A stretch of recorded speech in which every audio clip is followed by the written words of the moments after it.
বন্ধুরা, আর মাত্র কয়েকদিন পরেই শুরু হতে চলেছে টি-20 বিশ্বকাপ। রোহিত শর্মার নেতৃত্বে বিসিসিআই ম্যানেজমেন্ট টিম ইন্ডিয়া দল ঘোষণা করেছে এই টুর্নামেন্টে টিম ইন্ডিয়ার সবচেয়ে গুরুত্বপূর্ণ ম্যাচটি 9 জুন নিউ ইয়র্কে পাকিস্তানের বিরুদ্ধে খেলবে। তবে এই ম্যাচের জন্য দুই দলই ইতিমধ্যে তাদের প্রস্তুতি জোরদার করেছে। অনেক গোপন সূত্রের মাধ্যমে জানা গেছে যে দলের অধিনায়ক রোহিত শর্মাও প্রস্তুত হয়েছে। একটি মিডিয়া রিপোর্টে দাবি করেছে যে রোহিত শর্মা তার সবচেয়ে গুরুত্বপূর্ণ খেলোয়াড় সূর্যকুমার যাদবকে পাকিস্তানের বিরুদ্ধে প্লেইং 11 থেকে বাদ দিতে পারে।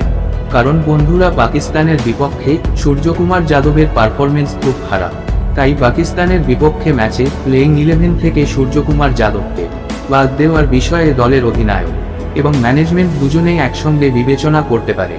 বলা হচ্ছে পাকিস্তানের বিপক্ষে সূর্যকুমার যাদবের পারফরমেন্স বিশেষ কিছু নয় এবং সে কারণেই তাকে বাদ দেওয়া হতে পারে। সূর্যকুমার যাদব তার ক্যারিয়ারে এখন পর্যন্ত পাকিস্তানের বিপক্ষে মাত্র 4টি টি-20 ম্যাচ খেলেছেন এবং এই সময়ের মধ্যে তার পারফরমেন্স খুবই খারাপ ছিল। সূর্যকুমার যাদব পাকিস্তানের বিরুদ্ধে মাত্র 57 রান করেছেন। তাই রোহিত শর্মা সূর্যর বদলি হিসাবে শিবম দুবেকে সুযোগ দেবেন বলে মনে করা হচ্ছে। যেহেতু টিম ইন্ডিয়ার ম্যানেজমেন্ট শিবম দুবেকে অলরাউন্ডার হিসেবে বেছে নিয়েছে এবং তাই ম্যানেজমেন্ট চেষ্টা করবে তাকে প্লেইং 11-এ সুযোগ দেওয়ার জন্য। কেননা শিবম দুবে স্পিনার এবং ফাস্ট বোলার দুটোই খুব ভালো খেলেন এবং সেই কারণেই তাকে প্লেইং 11-এ অন্তর্ভুক্ত করার দাবি উঠেছে, যেখানে সূর্যকুমার যাদব স্পিনারদের সামনে পুরোপুরি ফেঁসে যান, যার কারণে সুযোগ পাবেন না বলে বিশেষজ্ঞরা মনে করেন।